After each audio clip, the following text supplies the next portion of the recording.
Hey everyone, welcome to this live. Hi my sister. My sister, how are you doing? Oh, I was about to tap to send you hearts. But I'm sending that back to you. How are you feeling today? How are you being? It's been really cool that everyone's been going live. I've kind of been chilling out, and I really wanted to come on and speak. I've been working on a blog on my website, but it's been taking much longer than I thought because it's a topic that I really care about. Thank you. Yes. All I did was, lotion up a little, oil it up. Throw on some earrings, just a little thing. What I really like too, I have this is a scarf. I like wearing scarf sets, so the back is not lotion, but I love that look. So I'm just gonna come on and speak about motherhood. I'm gonna wait another minute. I'm just kind of setting things up. Let me know whether you're able to stay or not for the live. If you have any questions or if there's anything you want me to talk about on the live regarding motherhood, if you have any questions about pregnancy, about breastfeeding, just about how it feels to be a mom in general, any questions that anybody has before I start going into this topic.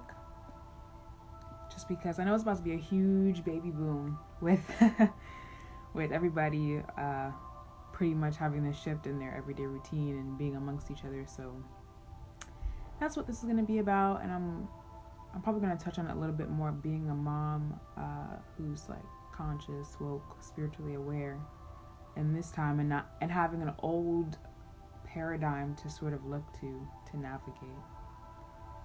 Hey sis, Maya, if you're still here, whoever the one is, I appreciate you stopping in. So a little bit about me. I'm known as Mama. I was born with the name Mamata. So pretty much been destined for me to have this experience of motherhood in many ways. I also prefer to be called Indigo. So welcome to my live. I am a mother to a 7-month-old daughter named Nova. She's great. So my mother told me about the term doula 2 years ago.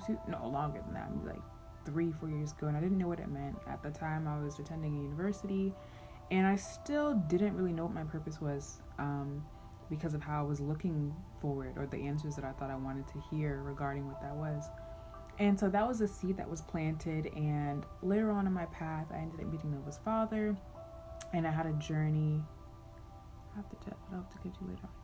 Sure, I'm going to see. Hopefully I'll be able to save it and I have enough space. I will definitely do that. Take care.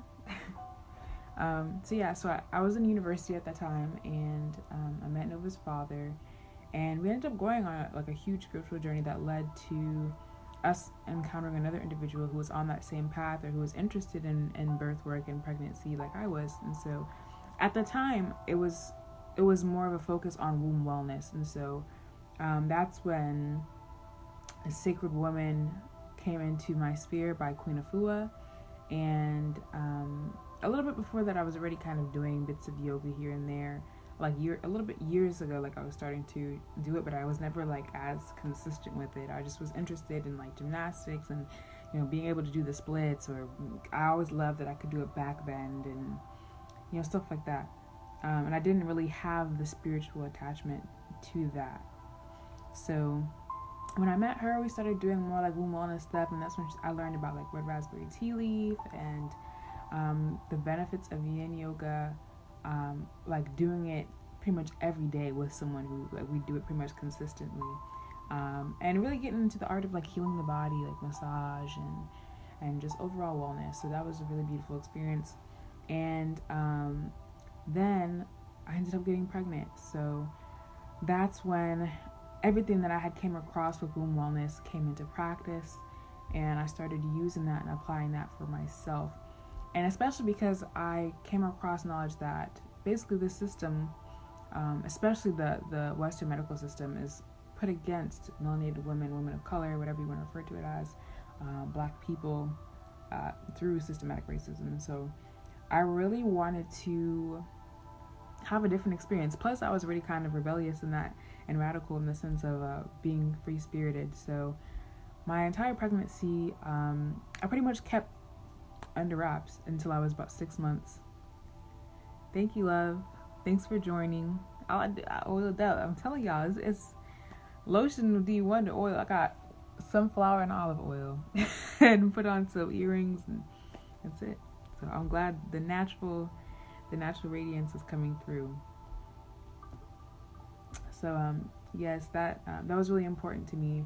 So I kept my pregnancy to myself up until 6 months, just because I knew that projections can be very real, and I don't want anyone to try and convince me that me going the path of not having intervention and interference from others was, or trying to instill fear in me. And so I did a lot of research during that time, and the times leading up before that, where instead of suggested prenatal care from an OBGYN, I was consuming the nutrients I needed through a plant-based diet primarily, which was really challenging for me, because at that point I had to end up moving back with my family members who didn't have that same path. And so there are moments where I was really tired and I couldn't prepare the meals I wanted to prepare in order to get what I really needed. And so I would kind of teeter on the line of what I could eat at the time. But what was most important to me was making sure that I was doing my best overall, because I did not want to end up in those situations or be scared into having a birth that goes against what my body can naturally do for itself. So OBGYN, that was actually the first time I've ever been in my life, and I know some people can feel concerned, but I knew myself sexually. I knew who my partners were, and my partners got themselves tested and things of that nature, so I was never necessarily worried. I just really did not resonate with the idea of someone looking inside me unnecessarily. It's like going to the doctor and it's like, let's make sure your knee's not broken, and they just cut you open just because. I just thought it was really a weird thing. And just spiritually, my life didn't align that way. Like, I was really protected in that sense. So this is why I feel called to speak about these things. I am open to being on the path of being a doula or a midwife, possibly, depending on which comes better into alignment. But I also am such a creative that I always have my hand in so many different pots, and so whichever aligns with me the fullest and the most naturally is what I'll pursue.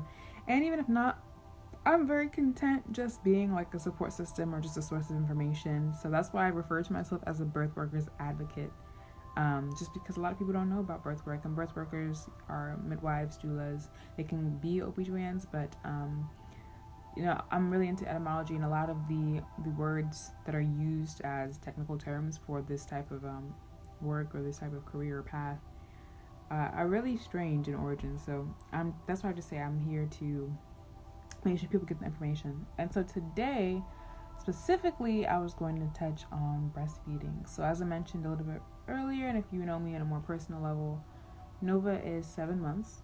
I've been breastfeeding her from the beginning. I did the golden hour, and the golden hour is when you breastfeed within the first hour, and so the baby gets all the nutrients it needs, the colostrum. I did let Nova bear crawl a little bit, and bear crawling is when you place the baby on your chest and you allow the baby to navigate and find their way to the chest. So actually it was a little lower, it's more like on my belly, and she found her way to my breast naturally, which is what they do in nature. It's actually pretty cool. You can YouTube that, you can look up videos. It's pretty awesome. So I'm going to be talking more about the benefits of breastfeeding and why it's so important. And I just have like a list here, and I just wanted to talk about it. It's nothing super formal because this is going to be a blog that I share on my website. So if you are interested in reading the blog, you can go to www.renegadeeternity.com.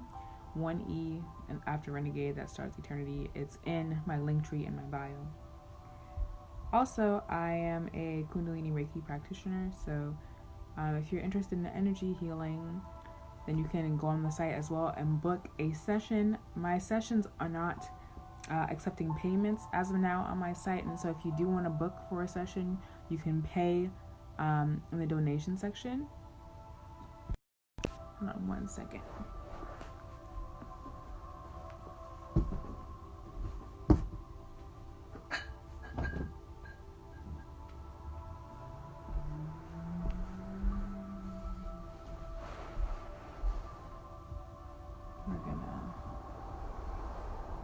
move you because my phone's gonna die. I was charging on the laptop, but I just see it going down, so I don't want it to cut off.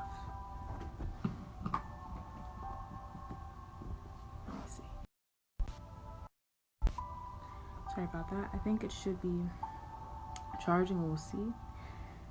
So yeah, if you're interested in a Reiki healing session, an energy healing session, you can go on my website. Again, that's www.renegadeeternity.com. It is in the link tree in my bio. I offer different services. Now, I am someone who has been contacted in the dream realm and in the astral state and through my synchronicities with other dimensional beings, other life forms, whether you want to call it extraterrestrials, interterrestrials, whatever, what have you, light beings, etc. And I'm here to help assist with New Earth and transitioning into higher states of consciousness. And so this is also why I'm talking about birth, because this is the first initiation into experiencing the earth plane. So let's begin. So I wanted to start with first birth and breastfeeding. Breastfeeding has been suggested as a form of natural food or nutrients for a baby or infant, and really it is the primary source. And the reason why I'm saying as suggested is because a lot of people now are okay with just popping the baby out, maybe getting a C-section, going back to work so they can get whatever because they don't have time to, or they just don't want to feel pain, or it's just more convenient than having to go through the laboring process and things like, your breasts beginning to sag, or just the idea of, not being, you can say, the vision suitable to the standard of beauty in society, which is always changing, by the way. So it's something that you can't necessarily attain no matter what you try to do. And I just wanted to give another encouraging ear as to why breastfeeding is so important and the benefits of it that go beyond some of the superficial knowledge of what we've been told breastfeeding is, and maybe some of the fears towards it. So breastfeeding is not only a healthy choice, but it was the superior first source of nutrition for newborns and infants. Not only do the mothers benefit from breastfeeding, but the babies do as well. And really, not only do babies benefit, but the mothers do as well. So babies often have fewer colds, allergies, ear infections, and other health problems because breast milk is a natural form of immunization. So the natural antibodies protect the baby, which is a powerful thing that formula cannot do. It is also digested and readily available. Perfect times for this during a lockdown. I've also noticed, I'm not sure why this has been coming into my field, but I've noticed a lot of people who have been having hospital births during this time, and most of their children have ended up in the NICU, and I'm not sure why that is, but I've just been observing that, and I know that can be really challenging because you don't get to have that comfort. And so that's why I'm being very mindful of not to say, like, if you're not breastfeeding, then this is, you're not doing the best thing for your child, because everyone tries to do the best they can. But I'm just highlighting, if you have an opportunity to and you're just choosing not to, outside of your circumstances, then here's a little bit of information to possibly, encourage you to try it out. So, what is breast milk made of? Mostly water. It also contains, I have a little bug friend in here. It also contains proteins, fats, carbohydrates, vitamins, minerals, amino acids. So basically the building blocks for the baby's body to grow. And if you see me looking at this, just because I'm reading a little bit off of the blog that I've been writing, this is all my own take on these things. So just so you know that, I'm just in super chill mood today. So I'm going to be laid back when I'm talking about these things. Just want everyone to be comfortable coming here. There's no shame. It's a safe space to discuss these things. So, a great perk of a breastfeeding mom is that I can do it anywhere, at any time. I don't have to heat it up. It's with me always. It's very convenient. Now, breastfeeding in public, I believe, is legalized everywhere in the States, although many women are uncomfortable with it because we've been over-sexualized for a long time. We've been made to feel that there's something wrong with us if we expose ourselves because we're putting ourselves at the liberty of arousing some other person, or that we are being sinful, or we're being inappropriate to reveal our natural bodies to the world. And so it really takes away from our ability to nurture our children and our babies the way that we need to, because we're being made to feel that we need to cover up our body. And there's nothing wrong with that. If you do want to cover up, you can purchase a cover up and use a shawl over your shoulder. But I just want to make sure that some of the moms know that it's your birthright to cater to your baby as you see fit, and that includes when and where and how you provide them with nutrition. So breast milk also interacts with your body chemistry, which is great because it's going to help your baby to grow at a healthy weight. And since it's done from when they get out of the womb immediately, you are going to help them assist with their brain development. You're going to return to pre-pregnancy weight, which is an attraction for a lot of moms. But also, you're going to be able to help again with that immune system being built up, because you have a telepathic connection to each other through the nipple. So when I mentioned body chemistry, what did I mean by this?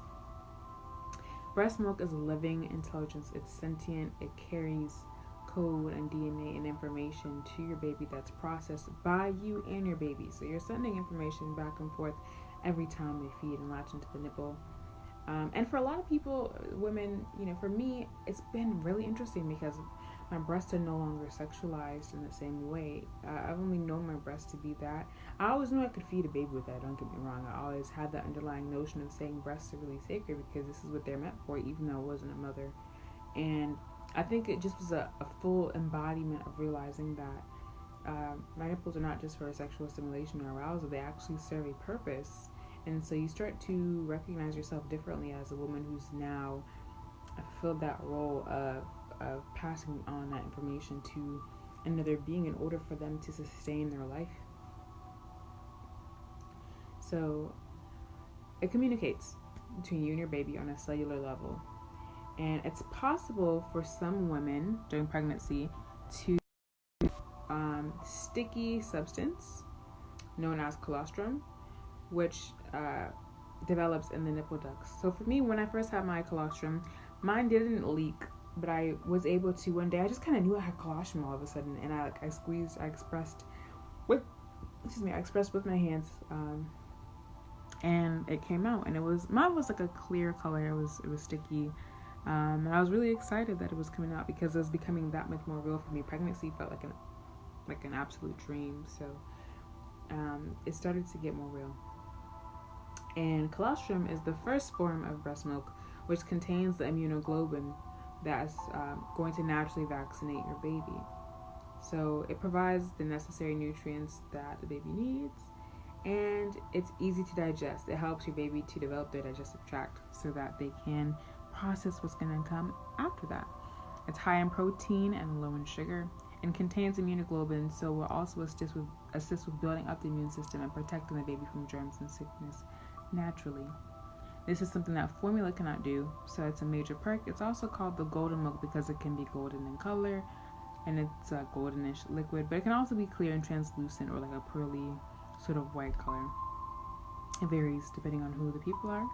And I really wanted to touch on this as well because there's a lot of concern around vaccination right now with what's being put out and whether people are going to have rights to these things or not, if they're going to be able to protect themselves, and if not, who's going to get sick. And I just wanted to say, just really sit and think about this. I always had this thought when I was a child, when I found out what vaccines were, not necessarily what was in them, but that I had overheard from my mother, because she's in the medical field, and some of my family members are in the medical field as well, and they speak about it, putting the unactivated virus or the unactivated disease, if you will, within your system, so that your body can fight it off. And I'm saying, well, how is it going to fight off something that's not alive, that if it's deactivated? Same thing as they say deactivated yeast or deactivated charcoal. What happens when it is activated? What is when you have a light switch? Electricity is still running through. It's just not running through your light bulb. It's recirculating to somewhere else, and that's basic physics. So I just wanted to highlight that and just leave it as a seed to reflect on and think about. So, colostrum comes out in smaller amounts compared to breast milk. It's also not as likely to stream out of the breast, although some women do leak, as I mentioned.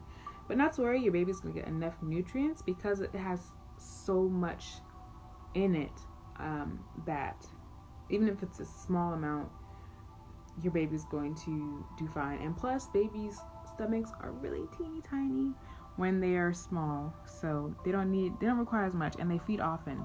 So when they are full, they're probably going to nap and rest, etc., or they're going to sleep and rest.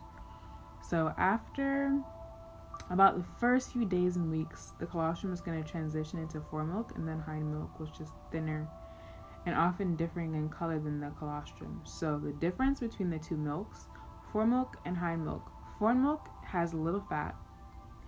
It's little in calories as well, and it quenches your baby's thirst. So when they're first latching onto you, that's what they're getting. They're getting the foremilk. It's like, fresh off the stove, or fresh off the fridge, the freshest produce. It's what's going to satisfy their initial hunger, and then as they keep eating, it's just sort of, digesting differently with the hind milk. So it quenches your thirst, contains the proteins, the lactose for your baby to receive at the beginning of the session, whereas the hind milk has more of the calories and more of the fat, so it's going to help to fill them up and keep them content. So that's received at the end of the session. And your baby needs both of these, all of these, with colostrum included, for a complete feeding, and it's going to be really important for you to switch out each breast and drain it out completely. Honestly, I wasn't even like the super stickler on that, especially in the beginning. I kind of attuned to that, and I kind of followed that guideline, but ultimately I did what I felt called to do, and there were moments. So they also have things called milkmaid teas, and the milkmaid teas are designed to help with lactation. So that's just to help with your milk production. And I actually took one, even though I've been able to drain out my breast fully. I drank some milkmaid tea, and I had engorgement. And so engorgement is when your breasts swell due to overproduction of milk and not being released. And you can express this milk, or you can pump it to release it and to bring relief. You can do a cold compress or a hot compress. You take a shower, either cool or hot, it doesn't matter. Massage can help, but for me, expressing didn't help. It was so tender and really tight and full, and I realized that I really didn't need it because I had already had such a consistent stream. And this was later on when I took milk. I was probably 4 months when I did that, maybe even 5. So your body knows what to do. I also would put chia seeds in my smoothies and flax seeds in my smoothies, which are great for milk production. And I think that was the key player in why my milk was regulating so nicely for me and for what Nova needed. So babies also are going to instruct your body on how much milk they need to produce. So at certain times they're going to want more milk than at other times. Especially in the beginning, they're going to feed longer and more frequently. So Nova would feed for about an hour. I think I maxed an hour and a half maybe. And it doesn't have to be consistent, but she'd feed for a while. And then she'd sleep maybe an hour or 3. And then she'd wake up and feed, and it would be the same cycle. Then I'd be changing diapers. So, you can be mindful of that as well. And with the breast milk, key factors we're going to look at is meconium. Meconium is going to be the first form of excretion of poop, of fecal matter, waste, whatever you want to call it. And it's going to be dark in color, like a darkish green, darkest kind of black color. It's going to look like tar. And then it's going to gradually transition through different colors. So it may look like a yellowish greenish when it started to transition, when baby starts to get the actual milk versus the colostrum. And then it's going to fade again into more of a mustard yellow. It may look a little seedish and a bit liquidy. It may come out in squirts. And yes, babies will get poop on their clothes out of nowhere, even though you have a diaper that's really nice and secure. So just a header. This is all going to translate because your stool is always communicating with you what's going on in your body. So if you have, choppy stool or like a loose stool that's kind of fluid, or if you have diarrhea, you can see the difference between these things. That's an indicator of how well that they're feeding as well, outside of whether you're actually draining the full breast and whether or not they're getting the proper nutrients. And then if you have concerns, you can speak to a lactation consultant, you can speak with your doula, you can speak to a midwife or an OB/GYN that you trust. I'm just here to give other sources of information that helped me on my journey, and that I know a lot of people wish they knew ahead of time. So, and you're going to get the hang of it. It's going to become first nature. Breastfeeding is a skill that you learn. So, yeah. So when the mom strengthens her own immune system, it gets translated through the breast milk to the baby. It's really magical because breast milk shapeshifts. So depending on what you eat and the state of health that you're in and that your baby is in, for example, if your baby is sick, the saliva that makes contact with your nipple during a feeding is going to communicate with the nipple and signal for your body to produce more antibodies necessary to combat the illness. Likewise, if you're sick, your body is going to modify itself to shield the baby and protect it from being sick. And then throughout the day, in general, breast milk changes throughout. It's going to change throughout. So it changes in color depending on what you ate. It also changes flavor, which is really fascinating as well. And like I said, this is going to be on my website, so you can look at my website, www.renegadeeternity.com. I'll probably have it posted tomorrow, if not sometime tonight, because I'm just reviewing and doing like grammar and typos and stuff like that. But yeah, I have a lot of visuals to go with this as well, so that it can be really helpful for you. So I suggest feeding as long as the body is able to produce for your child's development, because a lot of doctors and stuff say 6 months of pregnancy is the best. But however, I recommend go beyond that, including if you exposed your child to eating foods at 6 months, which is recommended, that you continue to breastfeed up until the first year if you can take it, because I know not everyone is able to, or not everyone wants to do that, but it could help you to provide the best state of health for them and best growth and development for them in their infant years. And plenty of mothers breastfeed their children into their toddler years, so it's not uncommon. It's actually very natural, and it's really great for the development, especially their digestive tracts. So I personally don't plan on feeding Nova actual food, like sitting down with a bowl like prepared especially for her until she's closer to like 1, because I learned of I believe, I don't want to missay, I don't know if it was amylase. So basically a baby's digestive tract is not fully developed until about 1 year of age, and they'll tell you it's 6 months, but from research that came from another mother who I trust and just what I've delved into a little bit. And me personally, I've had digestive issues before, so I prefer to make sure if breast milk is the number one OG, then they're getting all they need. They don't need anything else really. She doesn't have any teeth yet either, so that's also like a sign and indicator, I think, of like a rite of passage or initiation into consuming other food. So yeah, amylase is an enzyme found chiefly in saliva and pancreatic fluid that converts starch and glycogen into simple sugars. Exactly. So yeah, they don't have that yet fully developed. Let's double check this. Amylase in babies. Let's see. When is amylase produced in babies? So it says it increases quickly in the first few months. I'm trying to look for the proper sign. I'm gonna have to do more research on that. I see it says less comparable to infants younger than 12 months. So I'm not just someone who looks like the first search, but I want to continue. I don't want to get sidetracked by that. But that's the reason why I'm gonna keep breastfeeding her until she's 1 year old. And I have introduced her into little things, like I've made take like a pinky and dip it in some like applesauce or whatever I'm eating that I'm drinking that's not too complicated, like no added, none of like the flax seeds or the chia seeds or any of the other fruit, just something simple. And I'll let her taste it, and she's kind of giving me insight as to what she likes. She likes pretty much the same things as me, like mango. She does not like banana, actually. She was not feeling it. She also likes pretty much anything like on the sweeter side, anything more tropical. But breast milk is the first, and probably the thing I'm most comfortable with as well, because I think it just depends on when you're comfortable to introduce these foods to your child. So the first time that you're breastfeeding, you may wonder if you're doing it right, or if they're getting what they need from you, which is normal, it's natural. I'm gonna talk about how to know you're doing that correctly.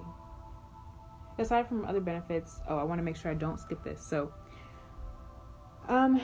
they recommend 6 months as when you can stop and first introduce them to food. However, you want to know more about just the nutritional value of breast milk, because you can use breast milk for other things, such as topically applying it to cuts, scrapes. If your child has eczema, if they have a rash, it's great. You can use it on your skin as well, on the baby's skin, and it will help to reduce that and to heal that. That's why I said breast milk is extremely magical.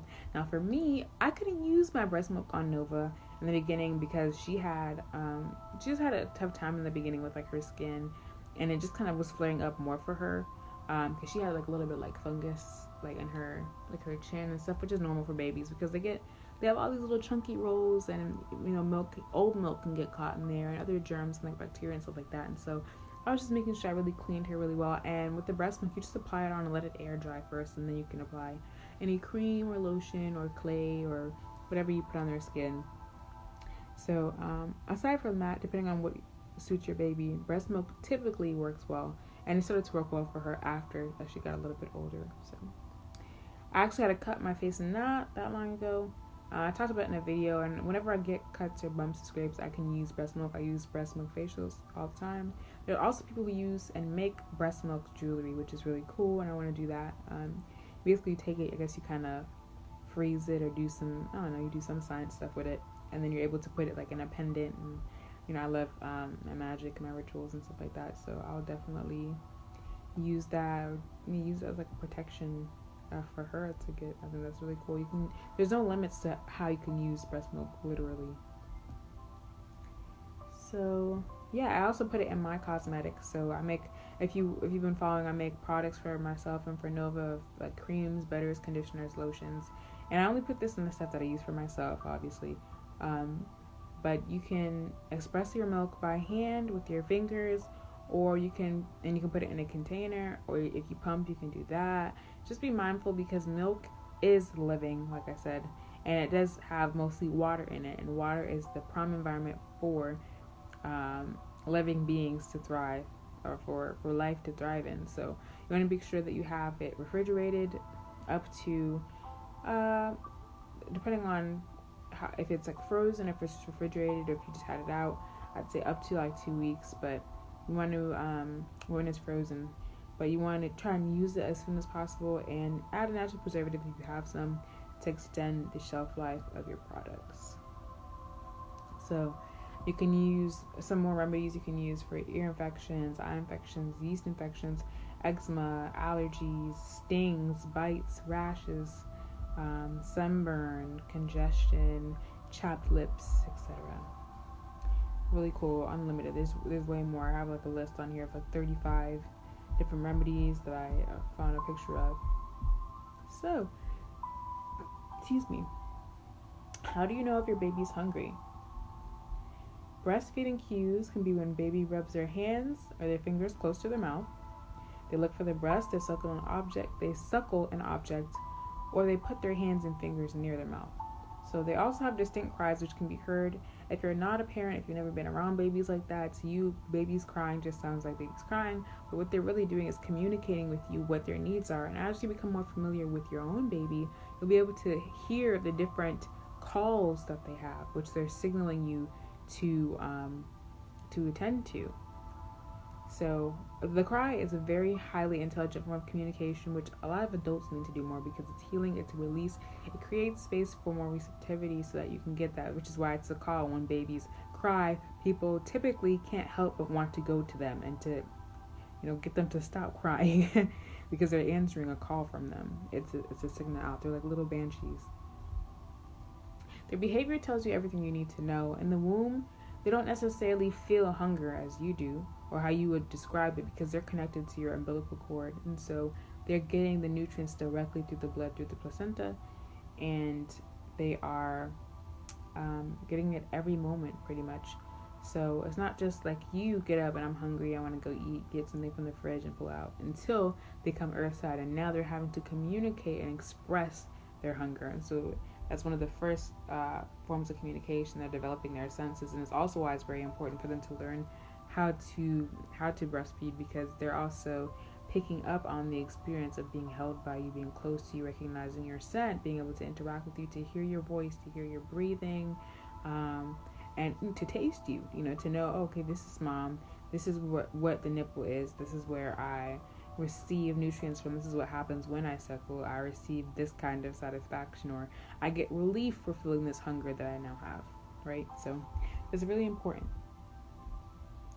Breastfeeding on average can last from the 1 to 2 hours, like I said, especially in the beginning, and then after that it dissipates. And so Nova and I, we cluster feed, which is when I pretty much feed her whenever and I'm on demand, so she'll feed like sometimes every 5 minutes. Like sometimes in the morning I'll just feed her, and since we're potty training now, I'm doing elimination communication, which is when I have a little potty for her, and I sit her on the toilet, and I have a signal for her, this is potty to go. If she needs to pee, I say or pss, pss, and she'll pee. And if I need to go potty, I go or I say and she responds to that. And so that's what we've been doing, and that's part of my routine. So when she first gets up, I go to the bathroom, because that's what she does when she first wakes up, like right away pretty much. And lately she's been holding me. She knows, like, okay, when I have to go, I can tell you something, or she doesn't just kind of go on herself. And I do that, and then after that, we kind of assess whether or not she wants to feed right then, or if she wants to be entertained with a book, or if she wants to watch her show, and we go from there. And with breastfeeding, she may feed for like literally 30 seconds, and decide, I'm okay. And sometimes we just have to keep my nipple out so she can just have access to it, because she'll change her mind, she'll come back, and she'll be looking for it. And so that's a form of cluster feeding, when they're just preparing your body for how much milk they need to produce. And as they grow older and they hit certain growth spurts, they're going to need more milk or be less inclined to want to feed, depending on what's going on. So that's natural. But yeah, so it can be quite sporadic, but it drastically reduced from the 1 hour feed to maybe like 10-15 minutes. She'll go in. And I mean, that's the go-to when your baby's crying. If you're not sure what to do, if you think they're tired, maybe they're just fussy, breast. Give them the milk, give them the boob. It's a form of soothing. And then I also encourage you to find other ways to soothe your baby outside of that, because it's going to make it really challenging for when you do want to wean, and just to teach them other ways of learning how to self-soothe is really important. So for me, what that is singing, maybe giving her a toy or walking around with her and just letting her cry it out for a little bit. Now, I'm not just leaving her. I don't leave her in a room and walk away. I just let her know it's okay. I can see this is really challenging for you right now. What's the matter? I'm talking to her. Would you mind sharing with me what's going on? And then I'll try and give her little kisses or play with her and just kind of soothe her. So it really is a form of bonding, because the breastfeeding is telling you something else. Where if they don't want to have the milk like they normally do, it could be an indicator that something may be going on, whether they're fussy, maybe they have a fever, maybe they're teething, etc. So it's very multifaceted, and it's extremely important for people to know this, especially mothers who are breastfeeding. And when you do it the first time with your first child, it really can set the path for you, because you know what it's like. And then going forward, we have more breastfed babies. So, okay, how to breastfeed. identify some positions. One way that I learned was sitting in a chair. You can also sit on a bed. As long as you're comfortable, you're sitting upright or you're reclined, you're leaning, whatever works for you. Just as long as you're not overly straining your back, your neck, and your shoulders. And the most comfortable for me now is side lying, because most of the time with Nova, it's just easier because it kind of keeps her still. She just tends to relax better because I'm mostly side lying on my bed. So she likes being in a comfortable environment where we can do that together. I couldn't do that at first because my breasts were really large for her, so I had to look up different methods and positions, and it was a little challenging with her being so small because I didn't want to smother her face. So just find whatever is comfortable for you. And I didn't really I was irritated because people kept trying to rush me to do things in a certain position when things weren't working, and I wanted to figure it out on my own with her, and I wasn't frustrated. I knew we had plenty of time. The environment was relaxed, so I didn't want to try and say, oh gosh, she's not getting the breast right now, I need your help. I'm not the type of person. I'm not in that space. I just knew, okay, that method didn't work, we have to try something else. All right, those didn't work, let's go back and try again what we tried now, because I think maybe it's just my positioning, maybe there's something else I can tweak about it. So I just want to say this to encourage you to know that if you didn't ask for that help, it's a learning process for you and the baby, and be patient, take your time, then you can do so. It's more than okay to ask if you do need the help, though. And if your baby's having problem latching, which is common for some, you can give birth at a public facility. Or if you give birth at a public facility, they may encourage you to try and get a laser treatment for that, for their tongue tie, which is when their frenulum, which you see here, out of my mouth, but look, I have to show you, right here, this here, and your tongue, that's the frenulum. They may encourage you to get laser treatment to snip it, to cut it off, which is not necessary, honestly. It's not a medical emergency, unless it really interferes with you and it continues to go on for a long amount of time. But with allopathic medicine, they're very quick to want to rush these things that aren't necessary, because they want to skip out on the natural process of growth and experiencing things that life is going to make you experience. So I chose to make her work naturally for learning how to latch. And it took some practice and a little bit of time, but she got adjusted. And then the next thing I knew, her latch was deepened. And so I didn't feel pressured to make any decisions, and I'm encouraging you not to, because she feeds just fine. She loves to feed. So just like anything else that you're trying for the first time, you have to remember, she's learning how to suckle, how to nurse, and how to receive the meal on the outside, just like you're learning how to position your breasts, your nipples, how to sit up, which ways work to get you comfortable and have a proper latch. So feeding is a team effort, which ties into the bonding that I experienced. So once you get past some of the few challenges of breastfeeding, it can be super enjoyable. It also helps, especially with people who have postpartum depression, because it helps to regulate the hormones. So that's going to bring you some satisfaction. And plus, it's that form of bonding and being able to connect with your baby and to sort of ground into the process, because the first few hours and few days after birth can be a lot, and you just want to rest and relax. And so that's a really special time for you. And it's also a natural form of birth control that can slow down your menstrual cycle, if not make it so you don't have one returned for up until the first year, that's been my experience.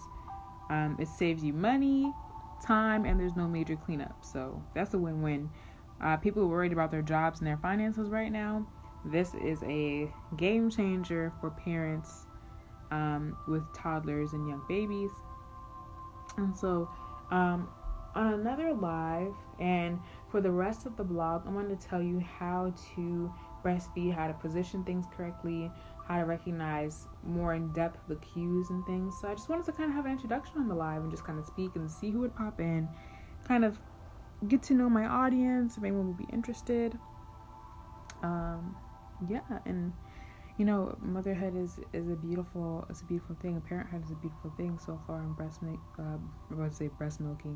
breastfeeding has been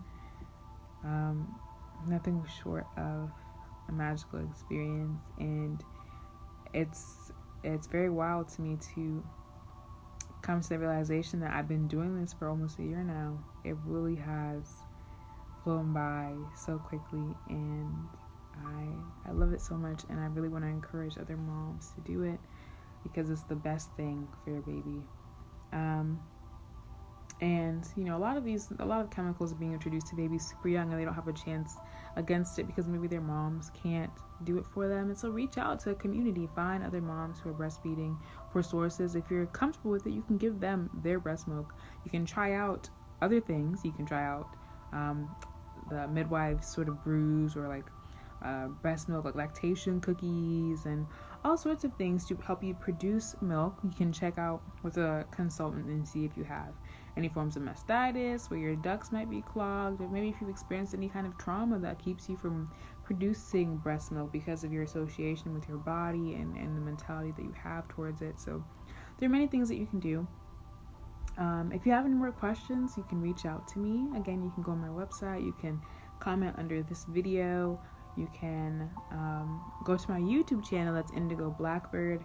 I have a playlist on there that I'm putting together too, just of all the videos specifically for motherhood, pregnancy, childbirth, parenting, etc., so that you guys can have it more easily accessible to you.